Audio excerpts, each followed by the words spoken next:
नमस्कार, आप सबका बहुत बहुत स्वागत है। आज हम फिलॉसफी की जो सीरीज हमने शुरू की है उसमें तीसरा सेशन शुरू करने वाले हैं।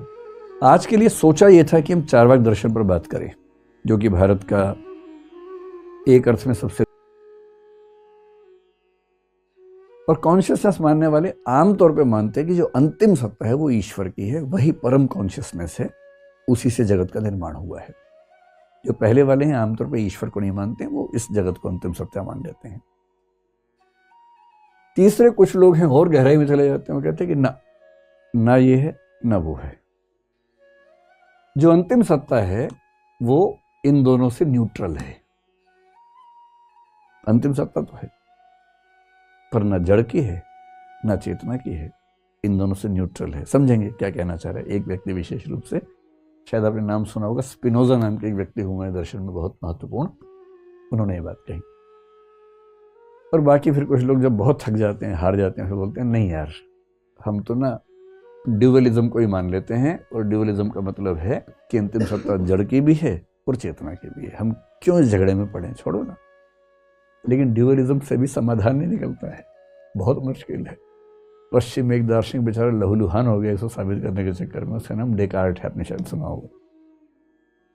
उसने कहा कि एक शरीर है हमारा, एक हमारी आत्मा है। वो बहुत प्रसिद्ध वाक्य आपने सुना ना कि I think therefore I am, मैं सोचता हूं अतः मैं हूं। ये जो विचार है, इसकी पूरी कहानी क्या है, वो रिसर्च कर रहा है। और फिलोसफी की रिसर्च लेबोरेटरी में नहीं होती है, वो किसी जंगल में अलग से कोने में बैठ के हो जाती है, क्योंकि वो सोच के करना होता है ना। उसने कहा कि मैं दुनिया की हर बात पे डाउट करूंगा, संदेह करूंगा। इसको बोलते हैं मेथड ऑफ डाउट। वो हर बात पे डाउट करता है। लोगों ने कहा धर्म में, उसने कहा बेकार की बातें नहीं मानेंगे, जब तक मेरे हर प्रश्न का जवाब नहीं मिलेगा मैं कुछ नहीं मानूंगा। खूब डाउट किया, हर चीज पे डाउट किया, आसपास ये दिख रही है इन पे भी डाउट किया कि सच में है कि नहीं है। अंत में उसके मन में एक सवाल आया कि मैं हर चीज पे संशय कर रहा हूं, हर चीज पे डाउट कर रहा हूं, पर ये डाउट कौन कर रहा है? मैं ही तो कर रहा हूं। अगर मैं हर चीज पे डाउट कर रहा हूं तो कम से कम एक बात तय है कि कोई डाउट करने वाला तो है। तो डाउट करने के प्रोसेस में कम से कम एक को मानना पड़ेगा जो डाउट कर रहा है। अभी आप लोग कितने खुश हो रहे हैं, हाँ कितना अच्छा निष्कर्ष है, एकदम दो कौड़ी का निष्कर्ष निकला। बाद में पता लगा एकदम बकवास बात है, लेकिन उस समय लोग बड़े दीवाने हो गए इस बात के, बड़े दीवाने हो गए कि डाउट के प्रोसेस में एक चीज पे डाउट नहीं कर सकते, और वो ये कि कोई डाउट कर रहा है। तो डाउट कौन कर रहा है? आई थिंक का मतलब आई डाउट बेसिकली है, I doubt therefore I am, basically ये है। तो डाउट कौन कर रहा है? मेरा हाथ तो नहीं कर रहा, मेरा पैर तो नहीं कर रहा, नाक तो नहीं कर रही, माथा तो नहीं कर रहा। तो डाउट करने वाला कोई चेतन हो सकता है। वो डाउट हो ही रहा है, इसका मतलब मेरे भीतर कोई चेतना तो है ही। और ये कहानी सुना सुना के उसने साबित किया कि आत्मा होती है। इससे साबित हुआ कुछ नहीं, पर उसने कोशिश की, उसने अपनी तरफ से साबित करने का प्रयास किया कि आत्मा होती है। अब उसके सामने बड़ी दुविधा आ गई। उससे कहा कि आत्मा कॉन्शियस है, और ये शरीर क्या है? ये भी तो आप ही हैं। हम ऐसा ना बोलते हैं कि मेरा शरीर चल रहा है, आप बोलते हैं मैं चल रहा हूं, उसको भी तो मैं ही बोल रहे हो भाई। और जब दुख होता है, चेतना होती है, तब आपका बोलते हैं मैं सोच रहा हूं। तो सोचने वाला भी मैं, चलने वाला भी मैं, जबकि सोचने वाला मैं चेतन है, चलने वाला मैं भौतिक है, शरीर है। अब उसके सामने बड़ा क्राइसिस है।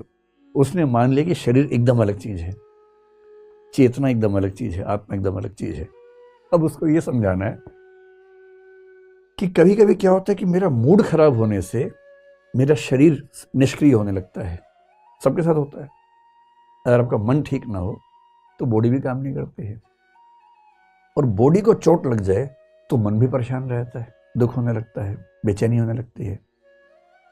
अगर ये दोनों एकदम अलग अलग हैं तो इनमें आपस में बात कैसे होती है?